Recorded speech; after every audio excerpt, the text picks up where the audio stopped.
Hello and welcome to the Hoop Collective podcast. We talk about the NBA, which we're doing late on Sunday evening. Joining us from New York City, where he attended the Knicks game against the Charlotte Hornets earlier today, is Tim Bontemps. Hello, everybody. Did you enjoy that Knicks-Hornets affair today? It was like the 11th most interesting game in the NBA. I came home and watched a whole bunch more interesting games than that. LaMelo Ball had 32, 7, and 6 and was minus 32. That sums up how the game went today. Not quite, slightly better, slightly more negative than James Harden, which we'll get to in a minute. Joining us from Dallas, Texas. Now, this is a packed podcast, and so we won't get to hit on it, but you should, for some fun, read MacMahon's story that he published a couple of days ago on the origination of the too small gesture in the NBA and the proliferation, which I don't think he used the word proliferation on the story. I'm sure he didn't. It was a good story, though. But check out that story. Sorry, MacMahon. No won't problem. Be able to hit on it. No problem. Howdy, partners. We definitely will hit on the originator of Too Small. One, Russell Westbrook, will be part of a conversation to come.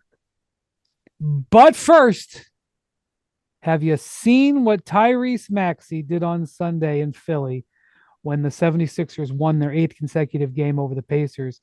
The Pacers played well in this game, by the way, and continue to be one of the stories of the early season as they put up great offensive numbers, but not as good of offensive numbers as Tyrese Maxey, who had the finest offensive game of his young career, 20 of 32 shooting. Hold on. You just undersold it. He had the finest offensive performance by a Philadelphia 76ers guard since Allen Iverson. Well, actually, hold on. Let me give you his stats here. And then there's a good trivia question. I don't know if you guys have seen it, but it's a good one. I think we've both seen it, but maybe not. All right. He's 20 of 32, 7 of 11 from threes, 7 rebounds, 5 assists, 50 points, 5-0, plus 17, by the way, since we're looking at plus minus. But by the way, Embiid with a nice little tidy 37 and 13 with 7 assists in this one, and he took a back seat to Tyrese Maxey, who was absolutely brilliant, finishing pretty good, extending a tremendous start to the season. There have been 4 previous players in the history of the 76ers franchise to have 50 points, 5 rebounds, and 5 assists in a game. 3 of them are in the Hall of Fame. The 4th one you will not get. I will, unless you already heard it. I will give you his initials, and you won't get it. Okay, so you cut out for a second. What was the question? You cut out. 50 points. Sorry. 5 rebounds, at least 50 points, 5 rebounds, and 5 assists. He is the 5th 76er to ever do it. Of the previous 4, 3 of them are in their Hall of Fame, and 1 you will never get. I'm not even sure this guy would get it. Well, I guarantee you this guy would get it. If he's some forgettable name who had a 55 and 5, trust me. I liked him when I was a kid. I liked him. I played with him on NBA Live like 97. Okay. Wilt Chamberlain, Charles Barkley, Allen Iverson? Wilt Chamberlain, Allen Iverson, and Hal Greer. Barkley. Hal Greer had the 5 assists. Hal Greer, pretty good player. This is the last one. I mean, if you've heard played out with the there, guy, so he was like a 80s or 90s? 90s, 2000s. I'll give you his initials. DB. Dana Barros. Yeah, obviously. I was going to say Dana Barros. I was going to say Dana Barros, but you didn't give me the chance to. Yeah, I was going to say. You can't give the initials and rub it out. I wasn't going to say DB. I wasn't going to say Dana Barros, so I'm giving you a hard time. Time out. DB, dumb. Bontemps just said he was going to say that name. I wasn't going to. I was giving you a hard time. No, but once you went DB, we remember the 50-point game. Dana Barros is easy to remember initials-wise. He was a good player. Dodo Bird. All right. Anyway, Tyrese Maxey. By the way, how about this one? Since 1973-74, when block shots were first tracked, Tyrese Maxey joins 2 players age 23 or younger with the stat line of at least 50 points, 5 rebounds, 5 assists, and 3 blocks. 2 players. One of them is active. One of them is a Hall of Famer and unfortunately no longer with us. LeBron James and Kobe Bryant. Kobe Bryant is one. LeBron James, you're close. I guess LeBron didn't have 3 blocks. Durant. It's a good guess. AD. Durant or AD. Okay. Yeah. And Dana Barros. Just kidding. Dana Barros didn't have 3 blocks in his whole career. Yeah, I mean, I guess, it's hard to get the 3 blocks one is the hard one. All right. Anyway, just an absolutely brilliant performance. Bontemps. Tyrese Halliburton had 25 and 17 in this game, 17 assists. He is leading the league in assists. He's having a fantastic start to the season. The Pacers are having a fantastic start to the season. They played really well. By the way, these teams play again on Tuesday in an in-season tournament game in Indy. And I would advise you, if you have the ability to watch that game, watch it, because I'll bet that one's going to be... The game is also in Philly on Tuesday. Oh, it is in Philly? Yes. I may be at the game on Tuesday. That's why. All right. Well, anyway. The Pacers aren't too far off from being 1-30. Offense. And by the way, best offense of all time, which would be the second time in 5 or 6 years that a Rick Carlisle offense was number 1 in the history of the game. They are 27th defensively, and so I was going to say part of Maxey, but it is not exactly shocking that Tyrese would go off in this game. A, because Tyrese has been awesome, and B, this is what the Pacers do. Every game is 140 to 130 because they're super fun to watch. They got all these guys who bomb threes, and they very much are comfortable letting the other team score as much as humanly possible. They are flammable on both ends of the floor. Anyway, Maxey is playing terrifically. A bit bittersweet because crazy event on Saturday. Kelly Oubre, who was also having a tremendous start to this season, got hit by a car in Philly, broke ribs, and has other injuries. And I think, Bontemps, I think you watched the post-game interview. I didn't see it, but I mean, Maxey is a minute off of scoring his 50th point and is dedicating the game to Kelly Oubre. A very, stunning setback. I mean, obviously anybody gets hit by a car, it's very serious. So it's fortunate that he wasn't more injured, but, 76ers get this very unfortunate setback to a guy who's been really helping them come out the next night and thrash another team. Hopefully Oubre will be back, in due course. They have no idea when, but he'll be back this season. But they just changed their starting lineup, put Nick Batum in there, and Batum plays great, and they promote Robert Covington. He didn't play as well in this game, but they have so much depth that, regardless of whether it's a freak injury like a sprained ankle or it's this tragedy like Oubre, they have some resilience because their roster is deep now. So definitely a flexing of the muscles of the Sixers again with Maxey, Bontemps. Well, to put a bow on the Oubre thing, first off, the Sixers said today he had a fractured rib and he's going to get reevaluated in a week, which I think, considering what the circumstances certainly could have been in a situation like that, it certainly seems like, it could have been a lot worse. I think it's safe to say. And hopefully he's certainly back soon because, as you said, he's been playing the best basketball of his career by a pretty significant amount, has really been helping them a ton at both ends. But yeah, like, for as good as Tyrese has been, and he's been awesome, I think you sort of get a window into the kind of person he is and why everybody there loves him so much when the second he walks off to do the interview after scoring 50 points for the first time in his career, the first thing he says is, I love Kelly Oubre. I've barely gotten a chance to know him yet, but I love him already. He's my guy. I'm thinking of him.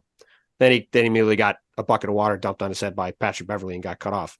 But then he came back, talked about Oubre again, and then left. Like, didn't even talk about the game that he just had. And the game he just had was the latest reinforcement of the fact that through total fluke circumstances, because it's certainly not what the Sixers planned for, they are infinitely better off than if James Harden had opted out and they had re-signed him in the summer.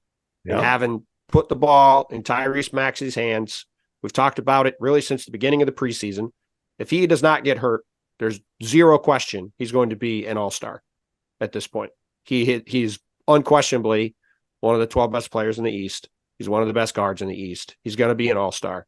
And the only question now is, if he continues this for the rest of the season, is there any chance, despite how heavy the competition is at these guard spots, can he crack the top 6 spots for All-NBA? And as Bobby Marks had to do some research on before the season, become the first guy to be eligible for the Rose Rule and get the 30% max without having signed an extension in the first place. Because all the other guys who would sign that had never been in the position he'd been in before. Luka was the only one who was eligible before signing the extension.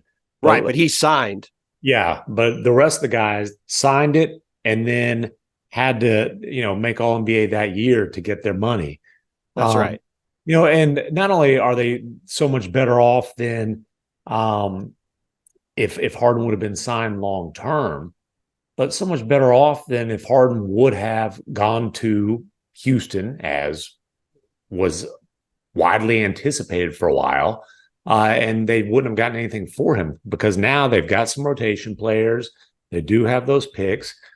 But the greater point, the point to focus on right now when Maxey just dropped 50, is they have found a bona fide co-star to go with Joel Embiid. And it's funny, after all the process, after Ben Simmons, #1 overall pick, Markelle Fultz, the trade for Harden, the co-star to go with Embiid is this dude who is a 21st overall pick and just kind of, just got better and better and better, and is breaking out just as it seemed like things were about to get really, really dicey in Philadelphia.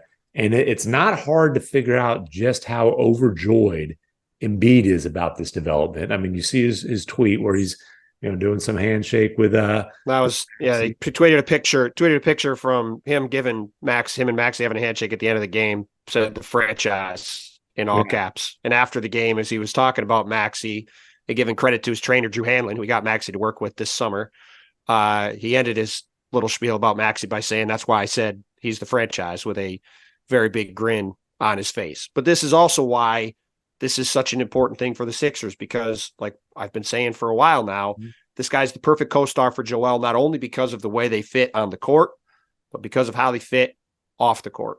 And Joel really likes him. The two of them get along great. He is sort of big in the areas off the court where Joel is not. They really synchronize really well that way. And it's just remarkable, the situation that Philly is now in. Like, we spent months in what are the Sixers going to do? What's going to happen to Embiid? There were all these, people were drafting lists of where's Embiid going to go. And now he's sitting here with this vibrant young star guard who, by the way, I was thinking about this watching the game today. Rest of the season, this season alone, who would you rather have, Tyrese Maxey or Damian Lillard? Maxey. He's young. He's more durable, and he's a hell of a defender. I don't know if I'd quite go with the last part, but I would rather have Maxey the rest of the year. And the fact that that's even a debate sums up. Well, the point that you can even think about the question just shows the situation the Sixers are in compared to where we thought they were going to be 6 or 8 weeks ago, when they were staring at this abyss and didn't know where things were going to go. Right. I think the thing for me is that there was a lot of expectation that with extra opportunity that Maxey would blossom, but he has blown away even the optimistic viewpoint of what his role was going to be. And right. I suspect that the Sixers, who were big believers in him, basically made it known that they wouldn't trade him for Dame. Even they are probably pretty surprised at how fantastic this has gone. Everybody's surprised. The guy has like 65 or 70 assists and 10 turnovers. He's shooting 40-something% from three for the third straight year. He never turns the ball over. He's diming guys up. He's hitting step back threes left and right. He's dropping 50 points in games. Like, this is way beyond even the most rosy. He's averaging 29 and 7 at 50, 40, 90 with a ridiculous. Yes. I mean, it's unbelievable what he's doing. And he literally has 10 turnovers in 10 games or 9 games. There was two remarkable plays in this game. One where he gets a chase down block on Buddy Hield. Not so much a chase down, but he blocks Buddy Hield from behind, like comes in like he's 6'9", ejects Buddy Hield from behind. And then another play when the game was still very much in doubt, where he hits this hellacious step back three, and Bruce, like right in front of Bruce Brown, and Bruce Brown like rolls his eyes like, you got to be kidding me. You know, the other favorite play of this game, and this was, just to get him 50. But what happened? You mentioned Embiid had 7 assists. The 7th assist for Embiid was he got the ball. He's up near half court. He basically looks at Maxey like, come get this ball and go get 50.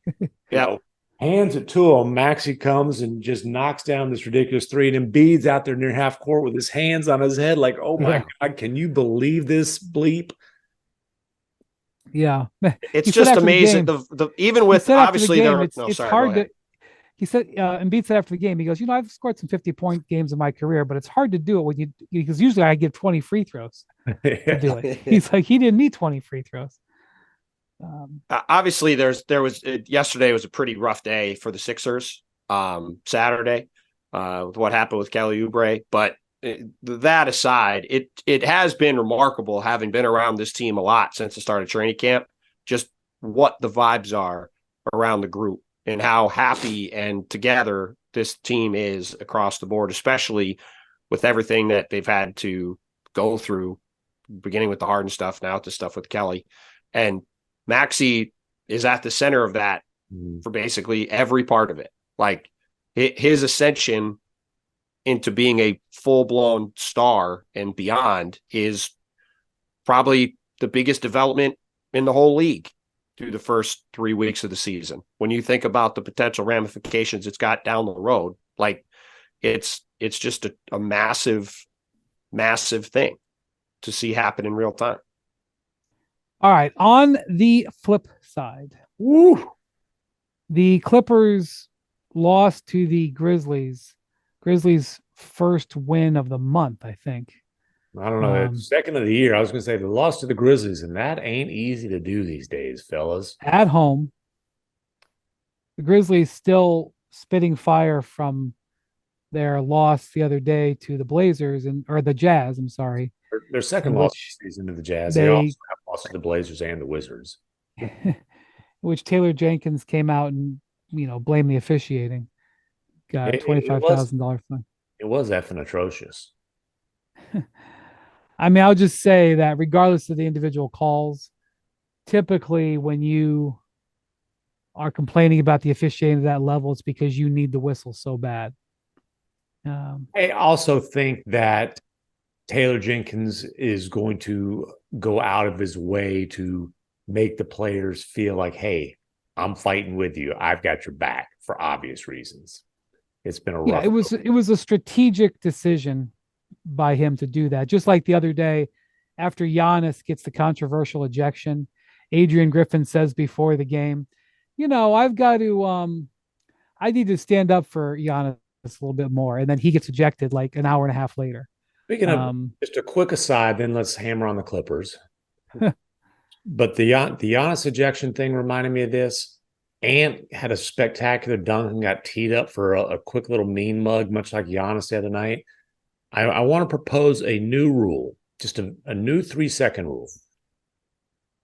If you dunk on somebody, if you have a spectacular dunk, really any dunk, I don't care. We don't need to judge it. If you dunk, you have 3 seconds to where if you don't make physical contact with somebody, you can say or make any kind of look. You can hang on the rim for 3 seconds. We don't need referees to worry about dudes enjoying their dunks. So refs, swallow your whistle. Get the fun police out. Yeah. Fun police out. Yeah. Okay. Please. Now. By the way, when Giannis got ejected, it was with the Clippers right now. By the way. But by the way, when Giannis got ejected, it was the too small. No, too small. they're too small. He did, but the whistle was blowing as he used to. He got ejected for a mean mug. It wasn't the That's two. right. But I know this for sure because I saw that he got ejected. I saw the thing. I saw a video. I was at a Mavs game, and I said, "Oh, bleep! This too small story is running tomorrow. I'm gonna have to adjust some things." And so I hit my editor. He's like, he got ejected for the mean mug. The too small came afterwards. So whatever it is, though, 3 seconds, dudes can enjoy their dunks. They can hang on the rim. They can do pull-ups. They can do backflips. As long as their pants stay on and they don't punch anybody, whatever they want for 3 seconds. That's what they used to say about MacMahon on Friday nights in high school. Wow. So anyway, at this game, the Grizzlies came in scuffling. They're on the road. It's an early start in LA. And the Clippers get absolutely blitzed in the first 3 quarters. In the fourth quarter, they make a comeback to make it close. They actually, I think, briefly took the lead. But the Grizzlies essentially controlled this game until the very end, and then they held them off. And the big thing is, once again, the Harden lineups were horrible. I got 5 stats for you. Oh, boy. On the Clippers. Real quick. Starting lineup did not score the first 2 minutes and 44 seconds of the game. They did not score the first 2 minutes and 47 seconds of the third quarter. They didn't make they made 1 field goal the final 5.5 minutes of the first half. Basically the starters didn't make 1 the final 3.5 minutes of the first half. Their starting lineup together through 4 games has played 46 minutes. It's being outscored by 19 points per 100 possessions, has an offensive rating of 87.5, which in today's NBA is like horrendous. I think that went up, by the way, because I think it was 85. I think they've been so bad that today it actually slightly went up. And Russell Westbrook and James Harden together in 4 games now, they've played 73 combined minutes. Offensive rating of 101.3, defensive rating of 123.5, net rating of negative 22.2. There's the story right there. Harden was minus 28 in 29 minutes. Yeah. And I saw these guys in Dallas on Friday when they got smoked. And listen, to the Mavs credit, the Mavs are smoking some teams now, but the Clippers got. By the way, the Mavs won again tonight. Kyrie and Luka combined to go 24 of 48. They smoked the Pelicans. Kyrie is just now starting to get cooking, and the Mavericks are just a tick below the Pacers for the best offense in the NBA. But Friday night, the Mavericks smoked the Clippers so bad that when I say the Clippers stars were well rested, they didn't play a second in the fourth quarter. They didn't play a second in the fourth quarter. And I actually asked Ty Lue about it after the game because I'm like, listen, I understand the score, but obviously these guys need time on the floor together. Was there any consideration to just getting them some reps out there? And said, yeah, there was, but we got a 12:30 game on Sunday. We haven't been so great in those. So I decided rest over, some reps. By the way, James Harden barely got many seconds in the fourth quarter in this game. Yeah. Harden in that game had 14 points in the first quarter. They came out looking good. Harden in the rest of that game had 0 points. And that was a game. Russ was the one who had the awful. Russ was minus 26 in that game. He had by far the worst plus minus among their, we'll call it core 4, whatever you want to call it. They're 4 future Hall of Famers. It was Harden this time. But, Ty Lue said today he's got to stagger them as much as possible. He said the other night that he has to play or that he wants to play Harden with a big, and there's only one on the roster really, with Zubac as much as possible to give him that pick and roll partner. Well, they have Mason Plumlee, but he just hurt his knee. So right. And one available one I meant. And look, like it didn't work out with them their second time around in Houston. It was 1 year, and they both wanted to get the hell out. They at least put up a lot of points that year. They at least had some success. But if you'll remember, they had success because they went to this revolutionary small ball, PJ Tucker at center, trade Clint Capella in a deal that brought back Covington and just opened the floor up. And they did that because you can't play Russ with a non-shooting big a whole lot. And at the time, Harden was still probably the best one-on-one player in the world. Harden's no longer, I don't even know, I don't think Harden is any longer a great one-on-one player. I'm not sure he's a very good one. He's a great pick and roll player. He's a great passer, but he's not a guy you just can go one-on-one and cook anymore. My point is, Harden and Russ are not compatible. They're not compatible. And so they're going to have to get to a decision if they want to actually win a game every once in a blue moon. One of those dudes has to come off the bench. And I'm just telling you, if it's Russ, I think it's going to be pretty messy. Well, here's the thing.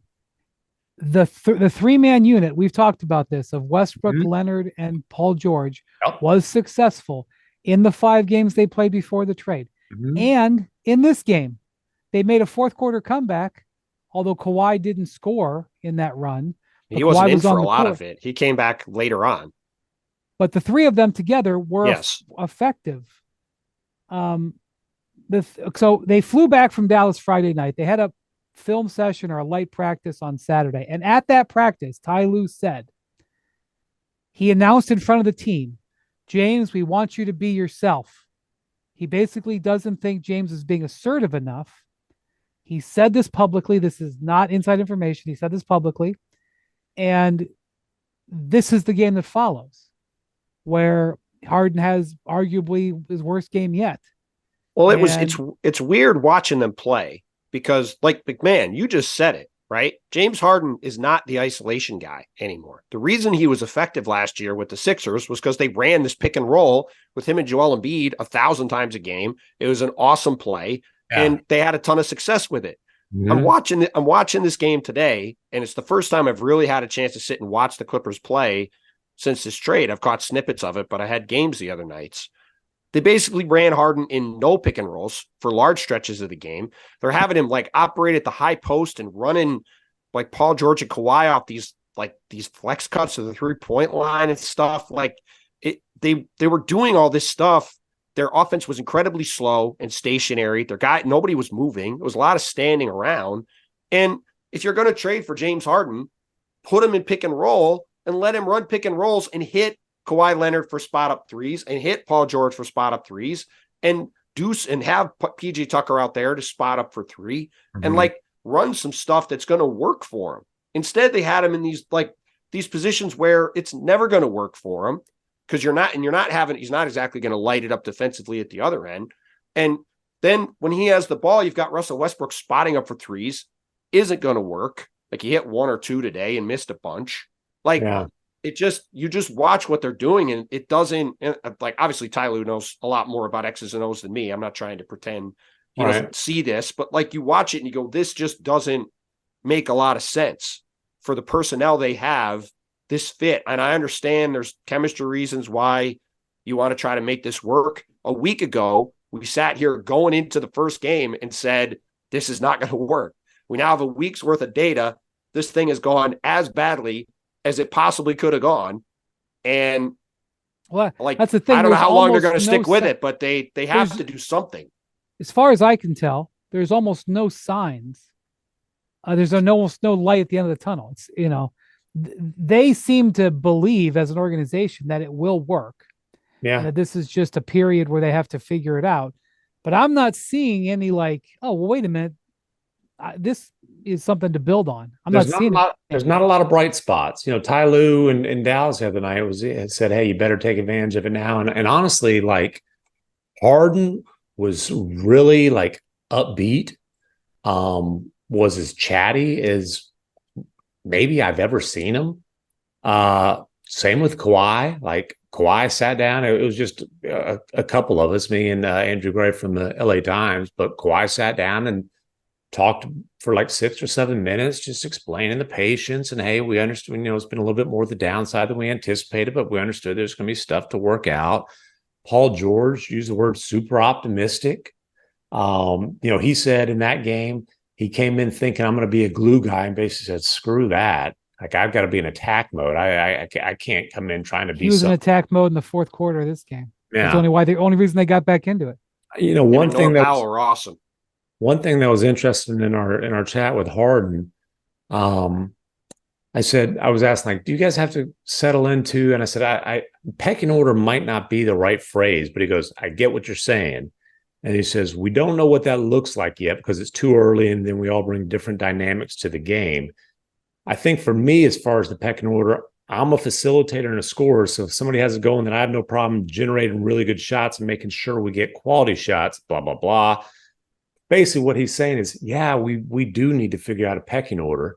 And in James Harden's mind is, give me the ball and I'll figure out when guys need to be getting it.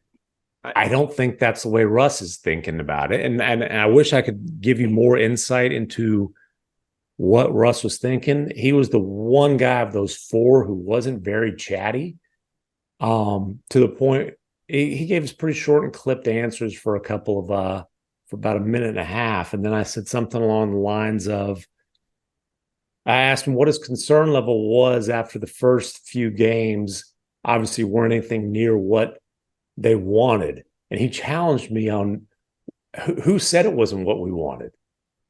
I said, I guess I'm saying it. He goes, I don't agree with that.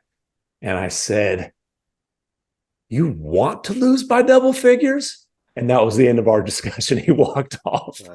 I think, to be a little bit charitable to Russ, I think he thought you were asking him if he didn't want the trade to happen. And then instead of being Russ, he derailed it.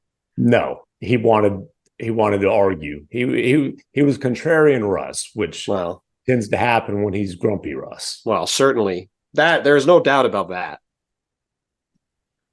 Yeah. Well, they play again on Monday. A back-to-back, just what they need. Actually, sorry, it's Tuesday. In the tournament, they play the Nuggets. It's not the team that you want to see. Oh, by the way, Nuggets, who've only beaten them, it feels like 1,000 times in a row. Definitely who they want to see. By the way, the Nuggets lost on Sunday to the Rockets. No, to the red-hot Houston Rockets. That's right. Full name, baby. That's right. The sizzling 1-6 straight Houston Rockets. The smothering defense of the Houston Rockets. Yeah, they held the Nuggets to 104 points, which is... Bro, they've held 3 of the 6 in this 6-game winning streak. 3 times they've held opponents under 100, and then there's been a 101 and a 104 as well.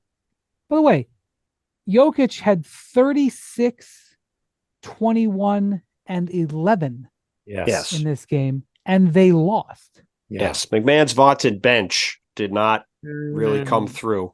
Combined 4 for 19 in about, looks like 60 minutes total played here. Yes, I didn't like the bench tonight. They did not follow my suggestion of small ball center Aaron Gordon with the second unit. Went with Zeke Naji. He was minus 18 in 11 minutes. But no, hey, the Rockets, man. You know what? And that's actually, I wanted to mention this. There are 3 teams right now that are very happy about the way things have played out with this whole James Harden saga, right? The Rockets are happy that they didn't give him the max contract that honestly we all thought they would at one point. Yep. Because Fred VanVleet has come in there and is leading that team that is at 26 today. Yeah. Been exactly what they needed. Assisted he had a big shot in their comeback on Friday. Who they beat on Friday? He basically hit the New Orleans. Blank. He had a bunch of big shots down the stretch of that game. Huge shots down the stretch. Look, him. So they went and got Fred VanVleet instead. Talked about Philly. Very, very happy with that. We talked about Philly. Oklahoma City's happy because, man, things are, betting on a future LA Clippers lottery pick right now is not a bad swing to be taken. I will say this about the Rockets. One team is just preaching patience. The team that has James Harden. I will say this about the Rockets. They're 6-3. 7 of those 9 games have been at home, but they won them. They're 6-1. Like, like it's one thing to say you've had a favorable schedule. So that's meaningful. Also, before we go on and talk about another team that's struggling, I want to hat tip the Miami Heat, who won their 5th straight game on Sunday against the Spurs. I know beating the Spurs isn't much right now. Victor, second night of a back-to-back though, and missing Bam a bunch of guys. Bam Adebayo is having the best start to a season of his career, and he had another great game in this one: 24, 11, and 6, 10 of 20 from the field. And as you know, you mentioned, so Hero is going to be out for several weeks with ankle injuries. It is somewhat interesting that they started winning when Tyler got hurt, but actually, I think it's more about Bam Adebayo than anything. But Jimmy Butler did come back and play in this game. He missed the last one. But anyway, hats off. One thing really quick on the Heat. Jaime Jaquez, first-round pick out of UCLA, had best game of his career yet with Jimmy Butler out, beating Atlanta on Saturday night, played 32 minutes off the bench. Sunday, obviously, Eric Spoelstra pretty early on. They do have some injuries. Trusted him a lot early on. He's already got a pretty big role. Already looks like a Miami Heat player. Pretty interesting young piece for them. Guy who came up a lot this summer in the talks for potential Damian Lillard trades a lot, but he's been a really nice bright spot for the Heat so far. I want to make one. Victor, by the way, he's shooting too many threes, and he's missing them a lot. He came into the game, I think, shooting 31% on threes, and he was 2 of 9. And I did not watch this game, but I'm not sure that 9 threes. He was 8 of 22 overall, and I'm not sure that 9 threes is what he needs right now. So just as we're tracking Victor, he still had 18 and 11. Goes back to what we've been talking about the whole time. I didn't want to make one quick point about 7 turnovers for Victor tonight. I'm sorry. Go ahead, MacMahon. Let MacMahon get in his point. Yeah. He's been waiting patiently. Sorry. Another Euro who's a part-time Texas resident, Alperen Şengün. Look, he's only a part. Oh, because he goes back home. I was like, wait a second. What do you mean? He can't guard Joker, but neither can anybody else in the league. But hey, here's my point. Brook Lopez did the Houston Rockets a huge favor by ditching them at the altar in free agency. They thought it was signed, sealed, and delivered. They moved money, moved contracts to make room for him. And then he said, second thought, Guess what? Huge favor to the Houston Rockets because Şengün is a stud who needs to be starting, needs to be playing 30-plus minutes per game. And, we've talked about him before. This dude, Joker put up huge numbers on him, but Joker couldn't guard him either. And I don't think there's very many bigs in the league who can. Real sliding doors moment a few years ago when with the 16th pick in the draft, the Oklahoma City Thunder had a pick that they got from the Celtics in the Al Horford, Kemba Walker trade. Yeah. And they took Şengün and traded him for 2 protected picks to Houston. Yeah. And it's an interesting thing they ended up getting shipped out later to the Knicks. The Knicks now have them. They're Washington trip protected picks. They ended up getting traded to get Ousmane Dieng to Oklahoma City. But it's interesting sliding doors moment to think about. Apparently Şengün playing next to Chet Holmgren right now with Shea and those guys would look pretty good. Instead, Jeff Green, he's looking pretty good in Houston with these guys. Speaking of the Nuggets bench that was poor today, Jeff Green, his first game against his old team. I think it's their first game against them. Mm-hmm. He had 15 points, 5 of 7 shooting with 4 rebounds off the bench today. Leaving 13 of those in the fourth quarter. Yeah. Is that right? Closed the game. Yeah, he closed the game. Closed the game over Jabari Smith down the stretch and was a big part of them blowing them out in the fourth quarter, winning the game. Yeah, and by the way, when we talk about like leadership, like the vet guidance in the locker room, he's a big part of that too. Obviously, you've got Van Vliet and Dylan Brooks who are in the starting lineup playing heavy minutes, but Jeff Green has been a big part of just the value of having vets in the locker room for them. I think has been pretty big. No question. All right, so Phoenix Suns dropped to 4-6 on Sunday, losing to the Oklahoma City Thunder at home. Well, it's unfortunate Oklahoma City is 0-2 in the in-season tournament. I thought they were a team that could have made a run in that thing. They are not out of it yet, but being 0-2 with a home loss already, they're in big trouble about advancing. But I just hope I get to see an in-season tournament court live with my own eyes at some point. Didn't happen in Dallas. Mavs having all kinds of in-season tournament court problems.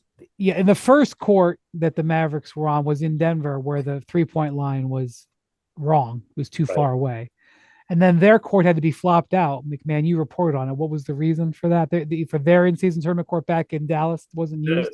Some kind of screwed up paint job. And I'm not sure if it was just cosmetics or there was a safety issue as well. But basically, they decided we can't put this court out there.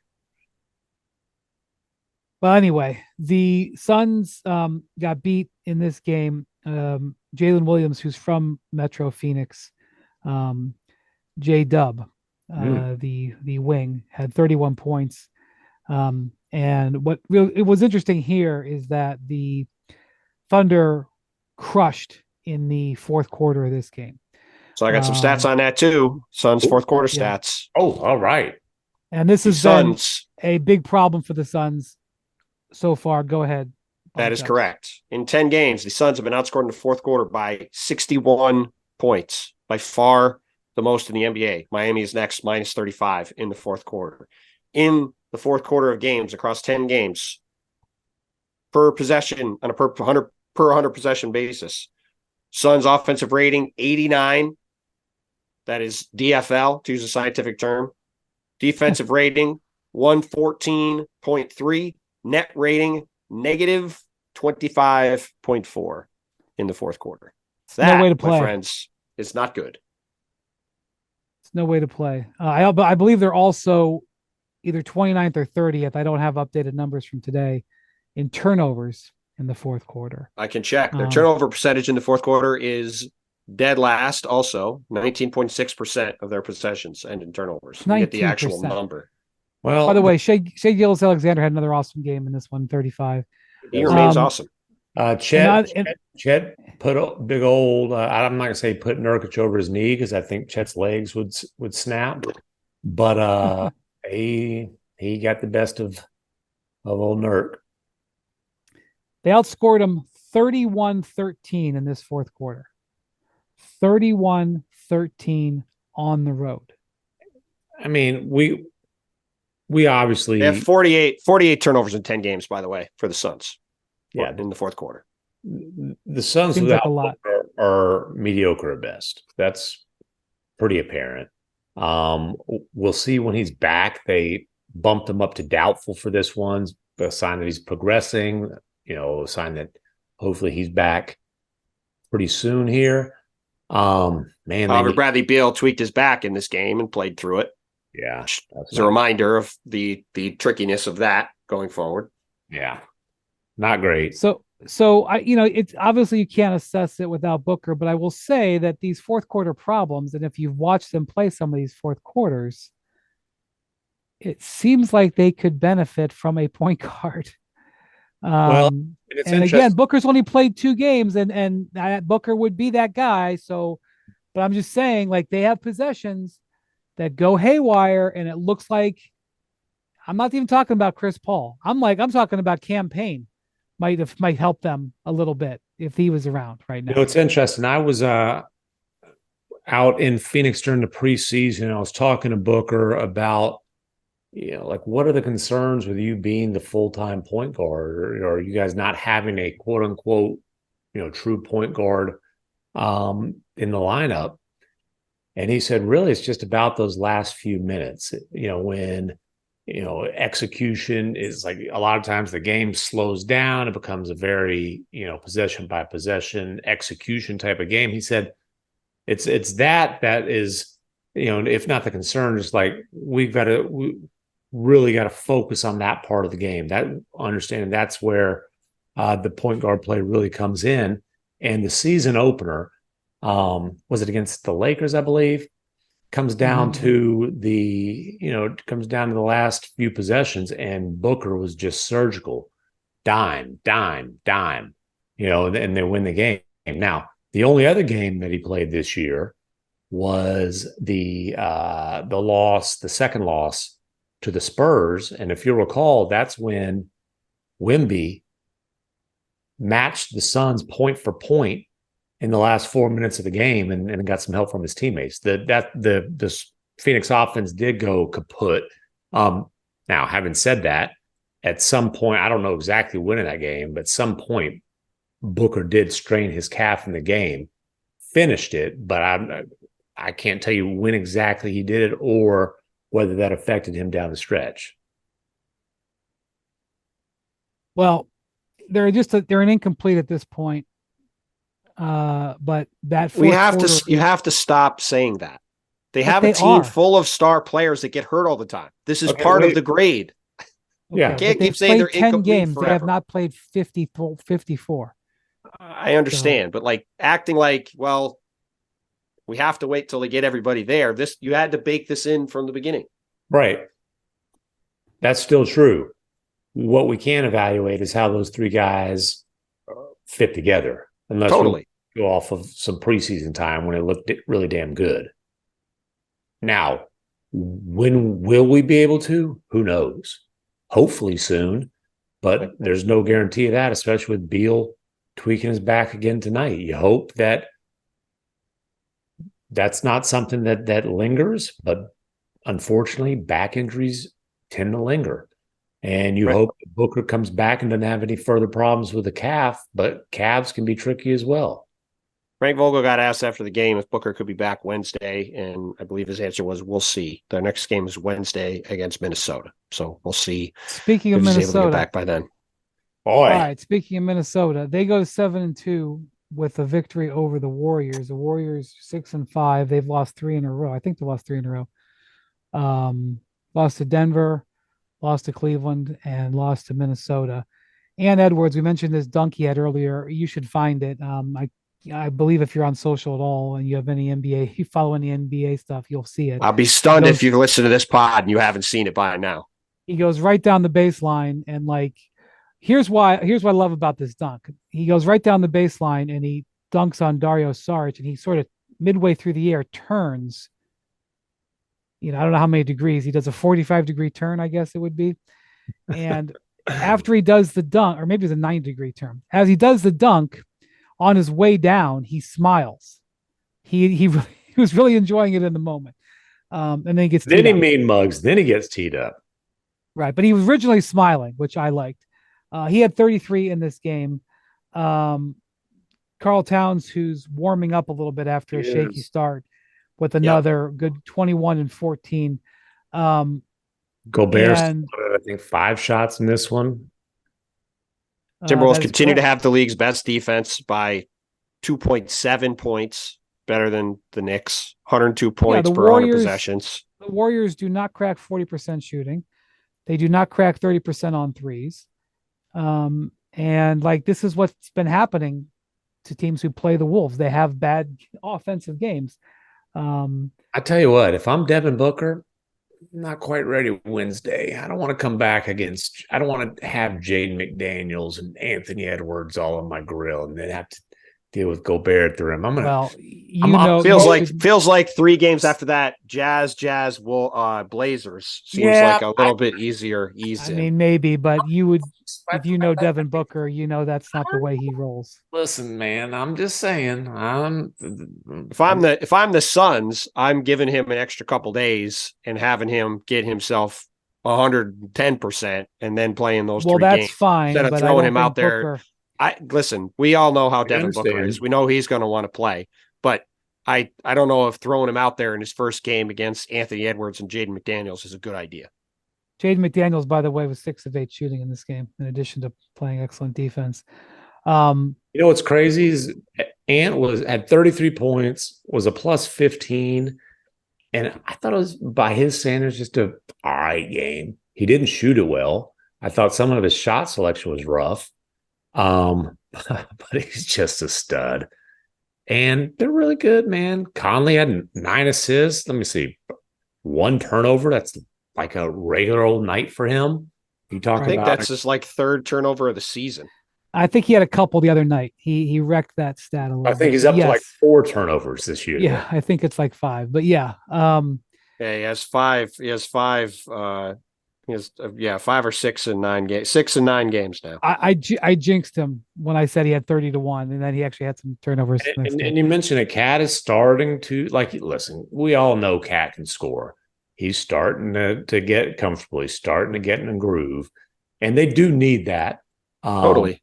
But their offense is down near 20th in the league. Like that's gotta. They definitely need Cat to be that number 2 offensive option. It's Ant's team, and it's a team that has a chance to really be a pain in the ass because they're the best defensive team in the league. But to have any hope of being a real threat, they need Cat to be a big time scorer as a second option. Well, speaking of the Warriors real quick, Steph had 38 in this game. He is having, even by his standards, a prolific start to this season. One of the best starts statistically he's had in his career. But the Warriors have just been average. Mm-hmm. Klay Thompson is 5 of 16 in this game. He's now shooting 34% for the season. He has yet to crack 20 points in a game. That's and Andrew Wiggins scored just 8 points in this game. 6. Counting. Oh, he had 6? Mm-hmm. Well, he's average. That's good because that's what his average is for the season. He's averaging 11. I was going to say that. Sorry, I was looking at Looney. I take it all back. Yes. I take it all he's back. He's averaging 10.5, but whatever, dude. Like Wiggins, and he said it himself to our buddy Marcus Thompson, the Athletic. He's never had a slump like this. He's never. Yeah. But the problem is not just that he's in a slump offensively and the scoring's way down, and shots aren't falling and all that kind of stuff. But like, dude, he's like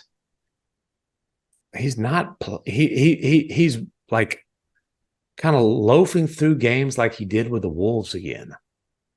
4 rebounds. Come on, man. Like, well, what's interesting to me? Yeah, his rebounding is way down. His 3-point attempts are way down. He's not even getting 3-point attempts. He's shooting them miserably. He's shooting 16% on them. He's not even getting them. There's no aggression in his game anywhere right now. Well, there was Steve a moment. Kerr made a passing reference early on about how he didn't say he wasn't in shape, but I think that's pretty much what he was saying. He and Klay struggled throughout the preseason. It was a concern coming into the regular season. It has been a concern that has carried over to the regular season to this point. There was a moment in Saturday's loss to Cleveland when he missed a wide open 3, Andrew Wiggins.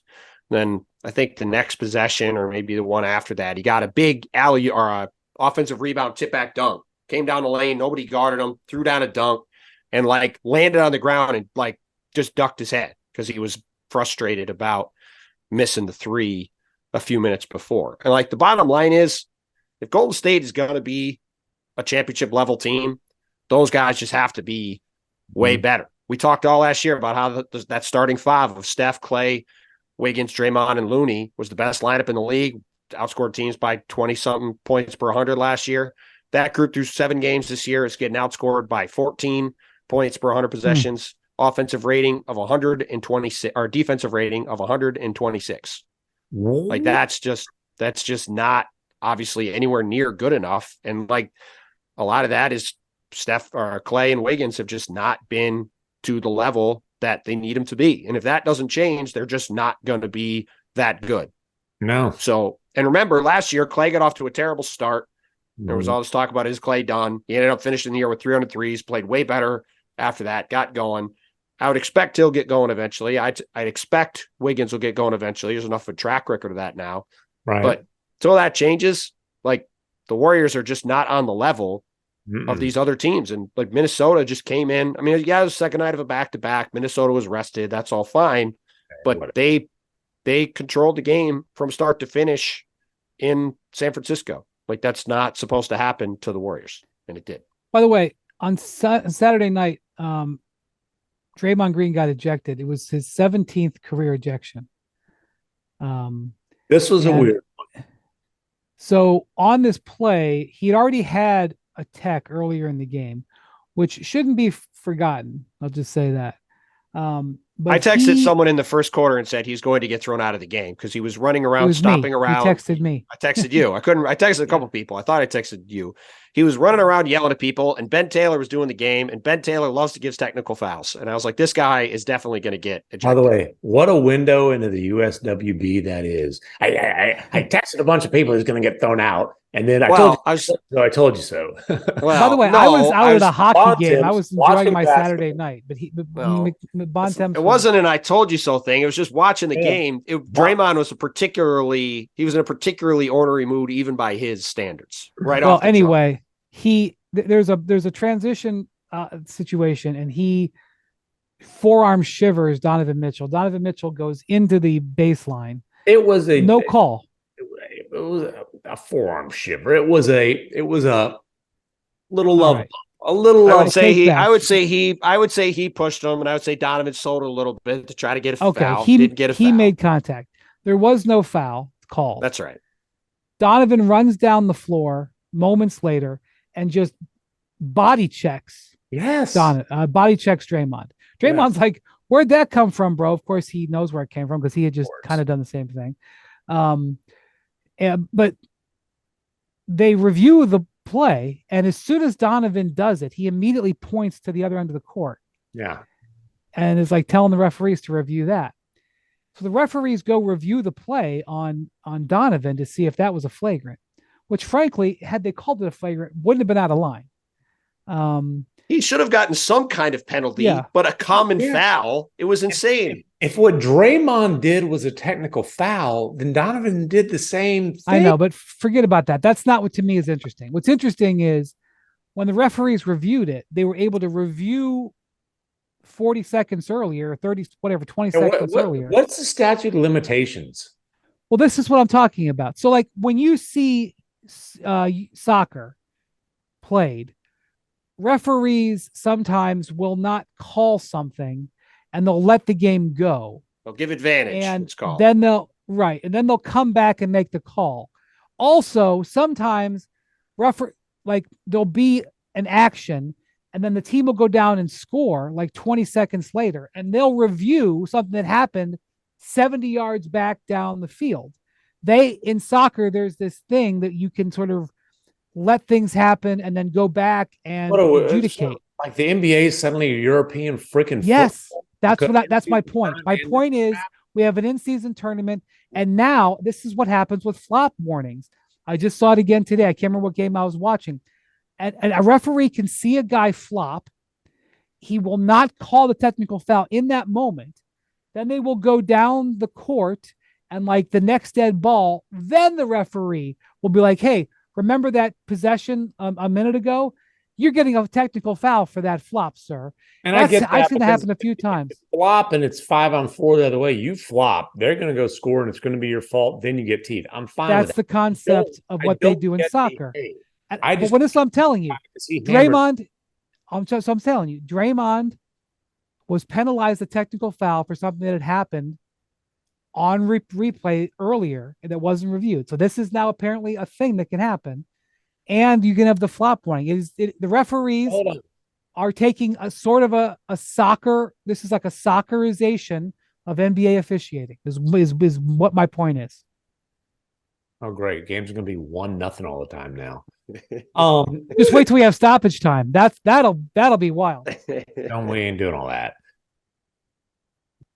Next time somebody takes a cheap shot, they should say, hey, go back and look. 2 quarters ago, this guy elbowed me while we were boxing out. You need to review that. That's what all the Warriors fans were screaming because what is the statute of limitations? I'm asking.